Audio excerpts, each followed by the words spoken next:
آج کل علم حاصل کرنے کا سب سے پاورفل ذریعہ ہے سوشل میڈیا، اور وہاں پہ ہر طرح کا جاہل ترین آدمی بیٹھا ہوا ہے، اس کو استنجا کرنا آتا نہیں ہے، اور وہ وہاں بیٹھا ہوا قرآن حدیث کے دلائل دے رہا ہے، اور پھر وہ الٹے سیدھے دلائل پڑھنے کے بعد تو اور انسان کا ذہن گڑبڑ ہو جاتا ہے۔ سب سے بڑا اللہ کا فضل، سب سے بڑی اللہ کی رحمت کہ ہمارے سرکار کے قدموں سے ہمیں قرآن ملا ہے، کہ ہمارے سرکار کے قدموں سے ہمیں قرآن ملا ہے، کہ ہمارے سرکار کے قدموں سے ہمیں قرآن ملا۔ کرنٹ افیئر کے طور پر ایک ایشو میں ڈسکس کرنے جا رہا ہوں، اور وہ ہمارے استاد مفتی اکمل صاحب سے ریلیٹڈ ہے، حفظہ اللہ تعالی۔ استاد میں اس لیے کہہ رہا ہوں کہ 1996 میں واہ کینٹ میں دعوت اسلامی کے زیر اہتمام جو اجتماعی اعتکاف ہوا تھا، آلموسٹ 500 پلس اس ٹائم لوگ اس میں ہوتے تھے، بہت بڑی مسجد میں۔ تو اس میں ہم نے بھی ان کے ساتھ اعتکاف کیا تھا، وہ اعتکاف کروایا کرتے تھے، اس میں درس و بیان کا سلسلہ ہوتا تھا۔ اس اعتبار سے ان سے ایک عقیدت اس وقت سے تھی، اس وقت تو خیر وہ بھی آپ سمجھ لیں درس نظامی میں انہوں نے ابھی داخلہ بھی شاید نہیں لیا تھا، اور بعد میں پھر ایک 99 میں ملاقات ہوئی، ایگزیکٹ اس رات جس رات وہ پاکستان فائنل ہارا تھا ورلڈ کپ کا آسٹریلیا سے، آخری رات تھی۔ اس کے بعد پھر ان سے ملاقات نہیں ہوئی، پھر جب کیو ٹی وی شروع ہوا تو وہ اس پہ چلے گئے۔ تو مجھے پتا تھا کہ ان کی جتنی سپیکنگ پاور ہے وہ میڈیا میں سروائیو کریں گے، اور دیکھ لیں ماشاءاللہ آج 21-22 سال ہو گئے ہیں بیٹھے ہوئے میڈیا میں۔ ان کا ایک ویڈیو کلپ اگلے دن ایک بھائی نے چلایا، تو بائی چانس میں سن رہا تھا، میں نے دیکھا نہیں،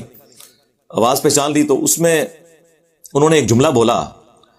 یہ جو مروجہ ربیع الاول کو منانے کا جو ایک اختلاف چل رہا ہے، اس کے اوپر ڈسکشن کرتے ہوئے وہ دلائل دے رہے تھے، اور اس میں آپ سمجھ لیں کچھ جذبات کی رو میں وہ بہ گئے۔ آیت انہوں نے سورہ یونس سے کوٹ کی، اعوذ باللہ من الشیطان الرجیم، بسم اللہ الرحمن الرحیم، قل بفضل اللہ وبرحمتہ فبذلک فلیفرحوا هو خیر مما یجمعون۔ اے نبی ان سے فرماؤ کہ اللہ کے فضل اور رحمت کے ملنے کے اوپر چاہیے کہ خوب خوشیاں منائیں، یہ اس سے بہتر ہے جو دنیا کا انہوں نے متاع جوڑ رکھا ہے۔ اور اس کانٹیکسٹ میں انہوں نے نبی الاسلام کا ذکر خیر کیا، یقیناً آپ سے بڑی تو کوئی نعمت ہی نہیں اس امت کے لیے۔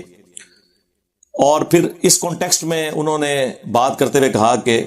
نبی الاسلام کی پیدائش کی خوشی جو ہے وہ بدرجہ اولا منانی چاہیے، اور ساتھ انہوں نے ایک جملہ بولا کہ رسول اللہ کے قدموں سے ہمیں قرآن ملا ہے۔ آپ ذرا الفاظ پہ ذرا غور کریں، یہ کوئی علماء والے الفاظ نہیں ہیں کہ آپ اس کی کوئی تعویل کر لیں کہ قدموں سے مراد وہ لے رہے تھے کہ ان کے نقش قدم پہ چل کے ہم وہاں تک پہنچے۔ وہ چونکہ میں بریلوی مکتب پہ میں نے ایک وقت گزارا ہے، ان کا ایک خاص مزاج ہے، ایک چیز کو جب انہوں نے بہت اوپر کرنا ہوتا ہے اس کے مقابلے میں دوسرے کو کم تر شو کرنا ہوتا ہے، تو وہ اس قسم کی اینالوجیز بناتے ہیں اور کہتے ہیں ہمیں تو رسول اللہ کے قدموں سے قرآن ملا ہے، نعوذ باللہ۔ آج کل علم حاصل کرنے کا سب سے پاورفل ذریعہ ہے سوشل میڈیا، اور وہاں پہ ہر طرح کا جاہل ترین آدمی بیٹھا ہوا ہے، اس کو استنجا کرنا آتا نہیں ہے، اور وہ وہاں بیٹھا ہوا قرآن حدیث کے دلائل دے رہا ہے، اور پھر وہ الٹے سیدھے دلائل پڑھنے کے بعد تو اور انسان کا ذہن گڑبڑ ہو جاتا ہے۔ سب سے بڑا اللہ کا فضل، سب سے بڑی اللہ کی رحمت کہ ہمارے سرکار کے قدموں سے ہمیں قرآن ملا ہے، کہ ہمارے سرکار کے قدموں سے ہمیں قرآن ملا ہے، کہ ہمارے سرکار کے قدموں سے ہمیں قرآن ملا ہے۔ شاید وہ یہ کہنا چاہ رہے ہوں کہ رسول اللہ کے وسیلے سے قرآن ملا، تو بالکل درست ہے۔ یہ جو انہوں نے الفاظ کا استعمال کیا نا، تو میں کانپ اٹھا کہ چلیں اس وقت تو ریکارڈنگ ہو گئی، اتنی سینسٹیو ریکارڈنگ آپ چلا دیتے ہیں، اس کے بعد اپلوڈ کر دیتے ہیں، اس کے بعد اس کے جو نتائج پھر بھگتنے پڑتے ہیں نا، وہ بڑے خطرناک ہوتے ہیں۔ اس سے لوگ بڑے عجیب و غریب عقائد اخذ کرتے ہیں جو اسٹیبلش ہیں غلوف کے درجے کے اندر، اور پھر وہ ساتھ نبی الاسلام کا ذکر خیر کیا کہ اللہ تعالیٰ کا تعارف بھی ہمیں نبی الاسلام کی وجہ سے ہوا، بلکہ انہوں نے کہا ہم اللہ کو تو مانتے اس لیے ہیں کہ وہ نبی الاسلام کا رب۔ ظاہر ہے یہ ایک کہانی ایک گھڑی ہوئی، کیا رسول اللہ کی دنیا میں تشریف آوری سے پہلے اللہ تعالیٰ ایگزسٹ نہیں کرتا تھا؟ اس کے ماننے والے نہیں تھے کیا؟ یہ شیخ احمد سرندی، جسے یہ لوگ مجدد الف ثانی کہتے ہیں، المتوفا 1034 ہجری، ان کا یہ ایک جملہ ہے جو زبان زد عام ہے، جس کا نہ قرآن و سنت سے کوئی لینا دینا ہے، اور نہ یہ دین کی تعلیمات میں کسی اعتبار سے فٹ بیٹھتا ہے، بلکہ دین کی تعلیمات بالکل اس کے برعکس ہیں۔ اللہ تعالیٰ تو اس احسان کو اپنی طرف منسوب کرتا ہے، لقد من اللہ علی المؤمنین اذ بعث فیہم رسولا، یہ اللہ کا احسان ہے کہ اس نے رسول بھیجا۔ یہ لوگ کہتے ہیں یہ رسول کا احسان ہے کہ اس نے اللہ کا تعارف کروایا، اللہ تعالیٰ کیا فرما رہا ہے؟ یہ اللہ کا احسان ہے کہ اس نے رسول بھیجا انہی میں سے، من انفسہم یتلو علیہم آیاتہ ویزکیہم ویعلمہم الکتاب والحکمہ، جو ان پہ اللہ کی آیات تلاوت کرتے ہیں، ان کا تزکیہ کرتے ہیں، انہیں کتاب و حکمت سکھاتے ہیں، اور اس سے پہلے یہ لوگ کھلی گمراہی میں تھے۔ تو اللہ تعالیٰ تو یہ ڈاکٹرن پیش کر رہا ہے کہ اللہ کا احسان ہے مومنین میں آنا. اور پھر اس پہ تر رہا یہ کہ نبی علیہ السلام خود اس کی ایکسپلینیشن کیا کر رہے ہیں. جامعہ ترمذی میں حدیث ہے, المستدرک للحاکم کے اندر یہ حدیث موجود ہے, امام حاکم نے اسے صحیح کہا, امام ذہبی نے موافقت کی, شیخ زبیر علی صاحب نے مشکات المصابیح کی تحکیم میں اس حدیث کو صحیح کہا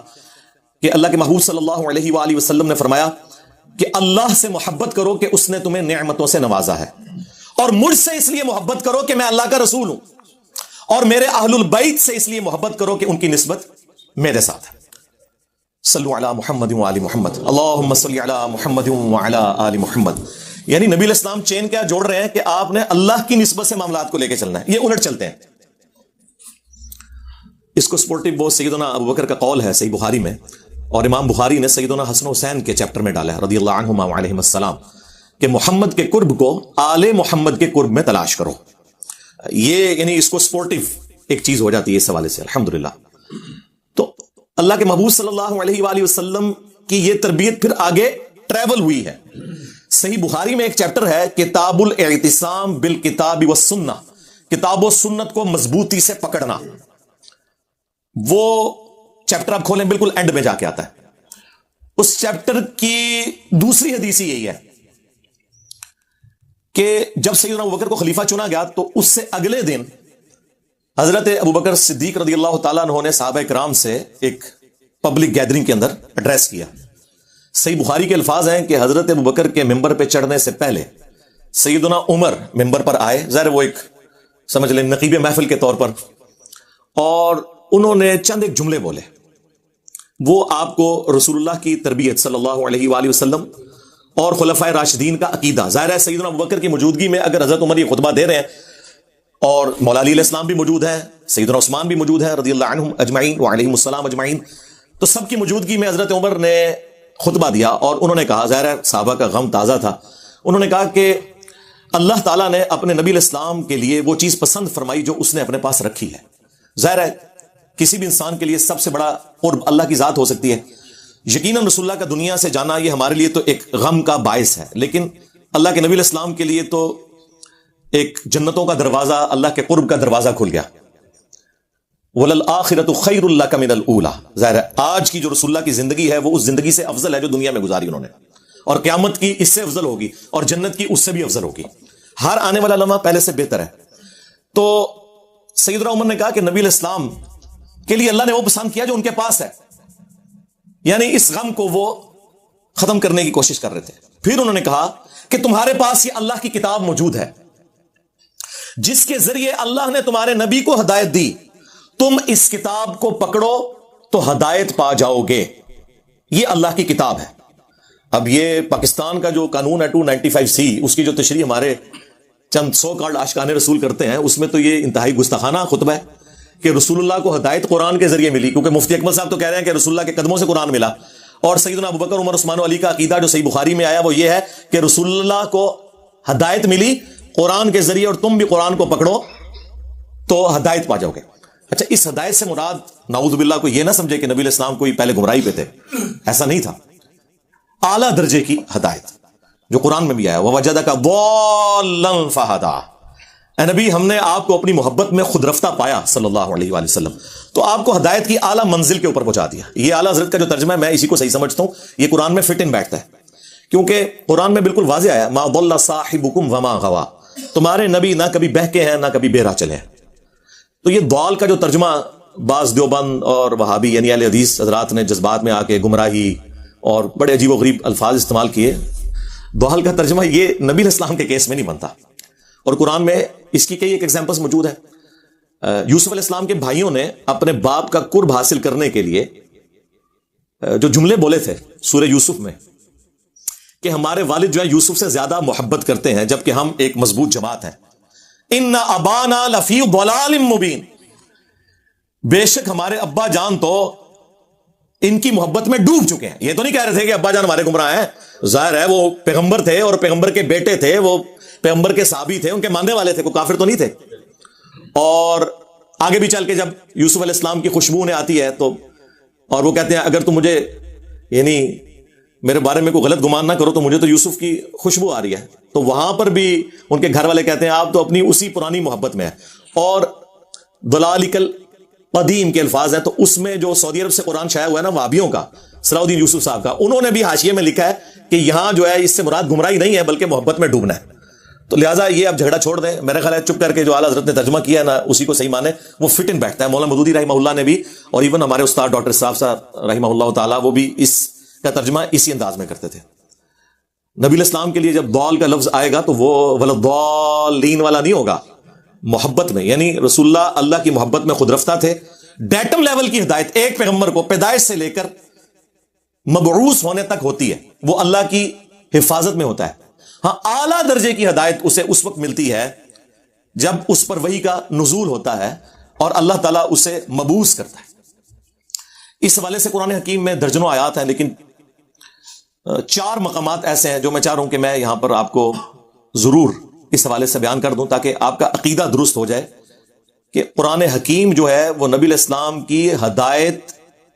کو بلند مرتبے تک بلکہ ایپیکس تک پہنچانے کا سبب بنا ہے. اور قرآن مخلوق نہیں ہے، یہ غیر مخلوق ہے، اللہ کی صفت ہے. نبی الاسلام تو اللہ کی مخلوق ہیں،